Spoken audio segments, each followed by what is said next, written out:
तो हमने balance sheet का फॉर्मेट एकदम देख लिया था।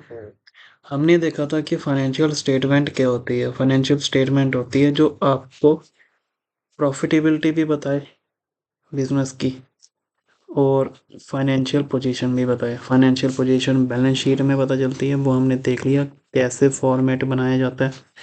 129 सेक्शन कंपनी एक्ट का जो है वो बताता है कि बैलेंस शीट कैसे बनानी है और फॉर्मेट जो है प्रॉफिट एंड लॉस का वो कैसे बनाना है as per schedule third. Schedule third जो है ना कंपनी एक्ट का, ज़्यादा घूमना मत है। देखिए कंपनी एक्ट है। एक्ट क्या होता है आपको मैं पहले ये बता दूं। एक्ट होता है लॉ, ठीक है, जो हमें बताता है क्या करना है, कैसे करना है। एक्ट के अंदर जो लॉ लिखा होता है ना वो होता है सेक्शन पार्ट में, और जो फॉर्मेट वगैरह बनाए होते हैं वो शेड्यूल के अंदर लिखे होते हैं। तो शेड्यूल नंबर 3 के अंदर लिखा हुआ है कि किस तरह से बैलेंस शीट बनानी है और किस तरह से प्रॉफिट एंड लॉस बनाना है, ये शेड्यूल 3 में लिखा हुआ है। और सेक्शन 129 बताता है कि हमें बैलेंस शीट और प्रॉफिट एंड लॉस बनाना है, किस फॉर्मेट में बनाना है, वो शेड्यूल थर्ड में लिखा हुआ है, ठीक है। तो इसमें ज़्यादा घूमना नहीं है, ये चीज़ें आपको पता रहनी चाहिए। तो आज हम देखेंगे पार्ट 2। पार्ट 1 हमने देख लिया। Part 2 statement of profit and loss account, ठीक। तो हम ये देखेंगे कि किस तरह से प्रॉफिट एंड लॉस अकाउंट बनाया जाता है। इसका फॉर्मेट ये है दिया हुआ, जो शेड्यूल में दिया हुआ है ये फॉर्मेट है। ये प्रॉफिट एंड लॉस का फॉर्मेट है, ठीक है। इसमें 7 चीज़ें आती हैं। पहली चीज़ आती है रेवेन्यू फ्रॉम ऑपरेशन। ये क्या चीज़ होती है, पहले मैं फॉर्मेट बता देता हूँ आपको, उसके बाद देखते हैं कि कौन सी चीज़ कहाँ आएगी। पहली जो चीज़ है उसका नाम है रेवेन्यू फ्रॉम ऑपरेशन। ऑपरेशन हुआ जितनी भी आप एक्टिविटी करते हो, जो भी आप बिजनेस में काम करते हो। रेवेन्यू जो भी आप पैसा कमाते हो, पैसा आना जितना भी आप बिजनेस में एक्टिविटीज़ करते हो उसके द्वारा, ठीक है। आपका अगर पंखे बनाने का बिजनेस है तो पंखा बना करके जितनी भी सेल करके जो भी पैसा आ रहा है वो हुआ आपका रेवेन्यू फ्रॉम ऑपरेशन। पंखे बनाने के अलावा और भी आपको जो पैसा आ रहा है उसको हम डालते हैं अदर ऑपरेशन में।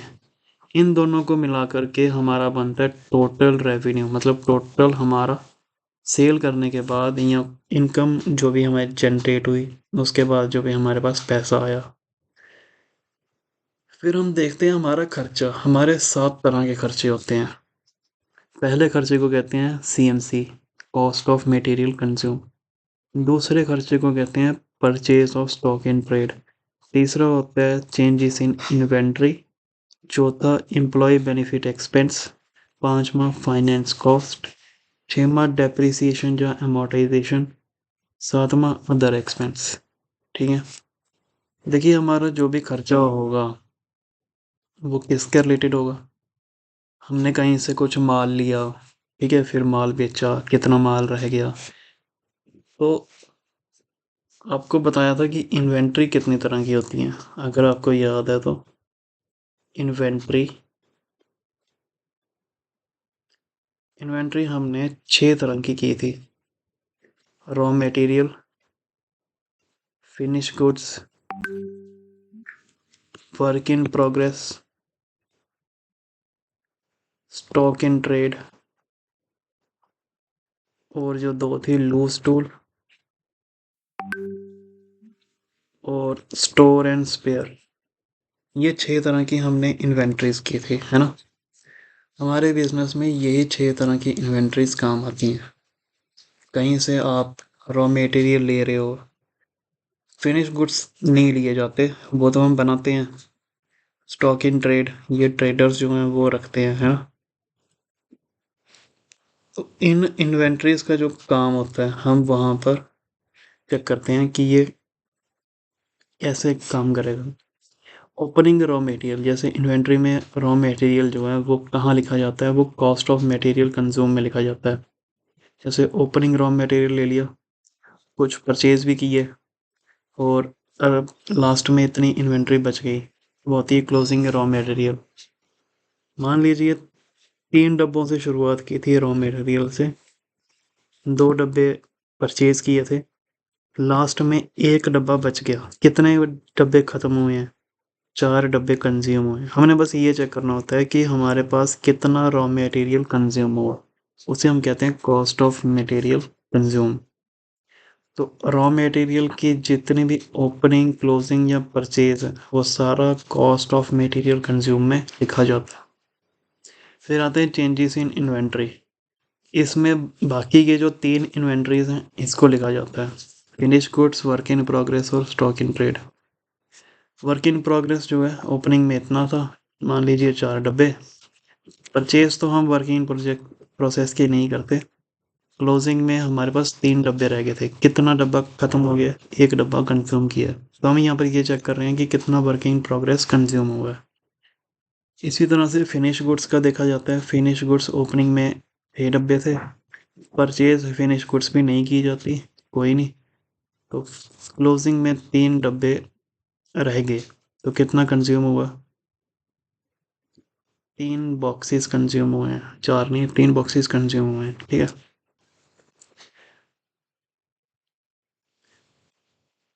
तो जो रॉ मटेरियल है वो कहाँ देखा जा रहा है, कौन से हेड में? रॉ मटेरियल देखा जा रहा है कॉस्ट ऑफ मटेरियल कंज्यूम के हेड में। और finish goods, work in progress, वो किस हेड में देखा जा रहा है? वो नीचे के हेड में देखा जा रहा है,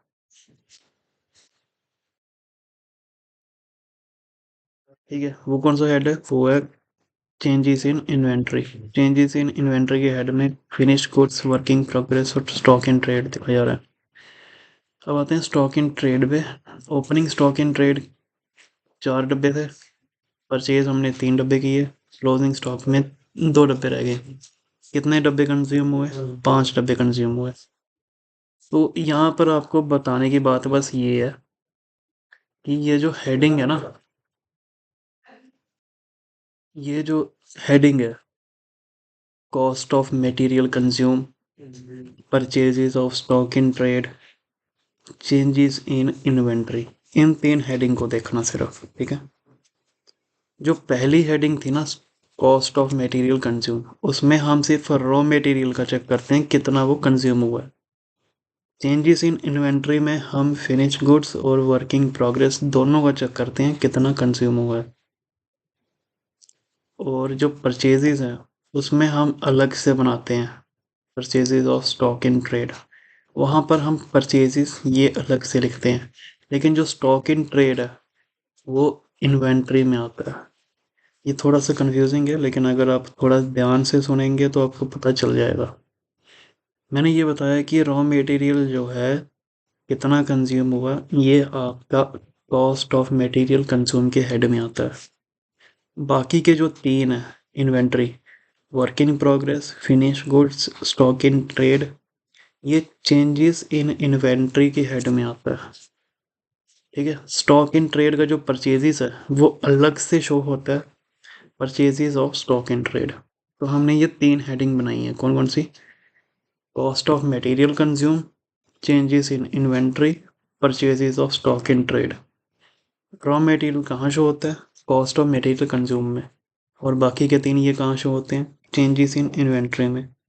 लेकिन स्टॉक इन ट्रेड के जो परचेजेस है वो अलग से शो की जाती है, purchases of stock in trade. तो यहाँ पर जो हेडिंग है ये अब आपको थोड़ी पता चल गई होगी। हम जो एक्सपेंसेस कर रहे हैं उसमें ये 3 हेडिंग हमने समझ ली, ठीक है। इन तीनों में इन्वेंट्री ही यूज़ हो रही है। पहले में रॉ मटेरियल, दूसरे में स्टॉक इन ट्रेड का परचेज, और तीसरे में तीनों की तीनों इन्वेंट्री। अब आप पूछेंगे कि बाकी दो इन्वेंट्री कहाँ गई? वो हम एक्सक्लूड कर देते हैं। लो स्टॉल और स्टोर एंड स्पेयर हम इसको नहीं लेते, ठीक है। इसके बाद देखिए आपकी जो हेडिंग है कौन सी है एक्सपेंस में, वो है एम्प्लॉय बेनिफिट एक्सपेंस। इसके अंदर क्या क्या आता है? और फाइनेंस कॉस्ट इसके अंदर क्या क्या आता है देखते हैं।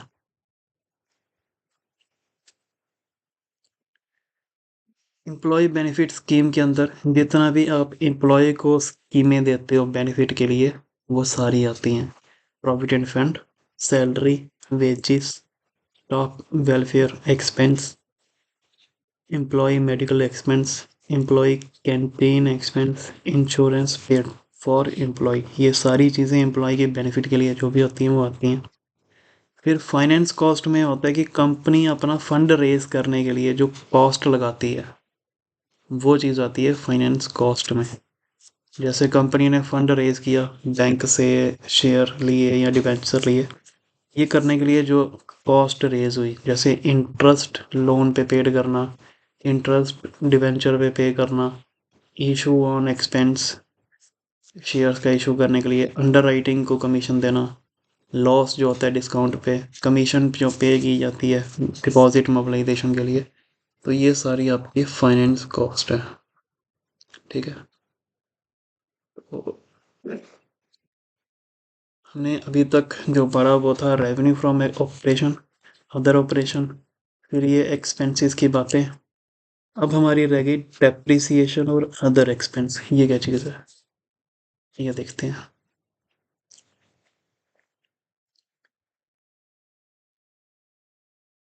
डेप्रिसिएशन और अमोर्टाइजेशन नहीं लिखा हुआ मैंने, चलो ठीक है कोई बात नहीं।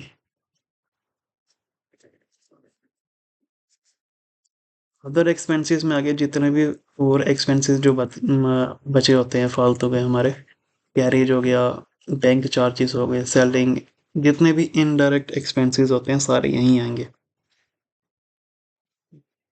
डेप्रिसिएशन जो होता है वो टेंजिबल एसेट पे लगता है और एमोर्टाइजेशन जो होता है वो इनटेंजिबल एसेट पे लगता है। बस आपको ये चीज़ याद रखनी है। फिर बात आती है ऑपरेटिंग साइकिल की। ऑपरेटिंग साइकिल क्या होता है ये मैं अलग से एक वीडियो में बता दूंगा, नहीं तो वीडियो लंबी हो जाएगी। कंटिंजेंट लाइबिलिटी और कैपिटल कमिटमेंट, ये दोनों जो चीज़ें हैं ये प्रॉफिट एंड लॉस में नहीं आती हैं, ये अलग से शो होती है नोट्स में, नोट्स टू अकाउंट। ठीक है, कंटिंजेंट लाइबिलिटी जो है वो नोट्स टू अकाउंट में शो होती है और जो कैपिटल कमिटमेंट है वो भी नोट्स टू अकाउंट में शो होती है। इसकी एग्जांपल देख लो, कोई भी डिस्प्यूटेड लाइबिलिटी हो या बिल डिस्काउंटेड किया हो बैंक के साथ या प्रपोज डिविडेंड हो तो यहाँ पे आएगा आपका कंटीजेंट लाइबिलिटी। मतलब कि कोई भी डिस्प्यूटेड लाइबिलिटी जैसे बिल डिस्काउंटेड हो गया, प्रपोज डिविडेंड हो गया, वो दोनों यहीं पे आती है। फिर आगे कैपिटल कमिटमेंट, ये होती है जैसे अनकॉल्ड लाइबिलिटी, जैसे कोई शेयर इशू किए थे और अभी तक आपने 3 रुपए की कॉल नहीं दी है तो ये आपकी अनकॉल्ड लाइबिलिटी कहलाई जाती है। Arrear of preference dividend pay arrear हो जाना, कुमुलेटिव प्रेफरेंस डिविडेंड नहीं देना, तो ये भी आपका एक कैपिटल कमिटमेंट हो जाता है। होप आपको ये चीज़ समझ आ गई हो। तो जितना भी एक्सपेंसेस है उसके बाद हम एक्सपेंस को टोटल मारते हैं, आपका आता है टोटल एक्सपेंस। बाद में इसको आप कहते हैं कि टोटल मारने के बाद प्रॉफिट बिफोर टैक्स, 3 - 4, 3 का चीज़ था, 3 था टोटल रेवेन्यू, टोटल रेवेन्यू में से टोटल एक्सपेंस निकाल दिए, आपका क्या निकला, प्रॉफिट बिफोर टैक्स। और जब टैक्स निकाल दोगे इसमें से लेस कर दोगे तो आपका आएगा प्रॉफिट आफ्टर टैक्स। तो ये चीज़ थी आपकी format profit and loss statement. ठीक है, और एक और चीज़ दिखाते हैं रेवेन्यू फ्रॉम ऑपरेशन। इसमें ये खास चीज़ ये है, जैसा कि मैंने बताया था कि रेवेन्यू फ्रॉम ऑपरेशन क्या हुआ, ये हुआ कि प्रिंसिपल रेवेन्यू जनरेटिंग एक्टिविटी जो होती है आपकी, यहाँ पर आप सेल करते हो, sale of goods and services. ठीक है, वहाँ से जो इनकम आ रही है वो सारा रेवेन्यू फ्रॉम ऑपरेशन में कहलाया जाता है, RFO। फिर इसमें सेल ऑफ स्क्रैप भी डाली जाती हैं। और अगर कोई फाइनेंस कंपनी है उसका रेवेन्यू जनरेटिंग एक्टिविटी कौन सी होंगी, अगर कोई फाइनेंस कंपनी है उसकी रेवेन्यू जनरेटिंग एक्टिविटी होगी जैसे डिविडेंड रिसीव होना, इंटरेस्ट रिसीव होना, सेल होना, ठीक है, सेल मतलब कोई इन्वेस्टमेंट सेल की, उसमें प्रॉफिट आ गया। आपने ध्यान रखने वाली चीज़ बस ये रखनी है कि इसमें कमीशन रिसीव्ड जो है वो भी आरएफओ में आता है, ठीक है। लेकिन अदर इनकम में कमीशन रिसीव्ड नहीं आता। ये कमीशन जो हम कमाते हैं ये सेल का एक हिस्सा रहती है, तो ये यहाँ पे आता है। और अदर इनकम में other than principal revenue generating activities आएंगी, जैसे इंटरेस्ट रिसीव हो गया, dividend received, rent receive, gain on sale of investment. तो ये सारी चीज़ें आएंगी। तो एक बार फिर से मैं जल्दी से रिवाइज करवा देता हूँ। हमारे पास ये 7 चीज़ें हैं। पहले आती हैं रेवेन्यू फ्रॉम ऑपरेशन, सेल करने के बाद जितना भी आपके पास पैसा आया। अदर देन सेल, आपके पास जो पैसा आया वो यहाँ डालते हैं। फिर टोटल रेवेन्यू, आपके पास कितना पैसा है, 1+2 करके, रेवेन्यू जनरेटिंग ऑपरेशन और अदर ऑपरेशन। फिर हमारे पास 7 तरह के एक्सपेंस होते हैं। कॉस्ट ऑफ मटेरियल कंज्यूम, हम यहाँ पर देखते हैं कि रॉ मटेरियल कितना कंज्यूम हो रहा है। स्टॉक इन ट्रेड का यहाँ पर परचेज अलग से शो किया जाता है। चेंजेस इन इन्वेंट्री में finish goods, work in progress, stock in trade, तीनों का मटेरियल कंज्यूम चेक किया जाता है। एम्प्लॉय बेनिफिट स्कीम, यहाँ पर मैंने कुछ ऐसे पॉइंट्स बताए थे, वो चीज़ें आती हैं। फाइनेंस कॉस्ट, यहाँ पर भी वो पॉइंट जो मैंने बताए थे वो चीज़ें आती हैं। डेप्रिसिएशन और अमोर्टाइजेशन, डेप्रिसिएशन टेंजिबल एसेट पे लगता है, अमोर्टाइजेशन इनटेंजिबल एसेट पे लगता है। अदर एक्सपेंस, इनडायरेक्ट एक्सपेंस जो भी बच गए वो सारे यहाँ पे आते हैं। फिर हम चेक करते हैं कि टोटल एक्सपेंस हमारे पास इतना आया। फिर टोटल एक्सपेंस से हम ये चेक करते हैं जितना रेवेन्यू हमने जनरेट किया था माइनस जितना हमारा टोटल एक्सपेंस है, हमारे पास आता है प्रॉफिट बिफोर टैक्स।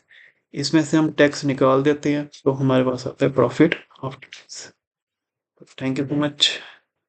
कोई डाउट हो तो मेरे को पूछ सकते हैं, और अगर कोई चेंजेस करनी हो तो वो भी मेरे को बता सकते हैं। Thank you.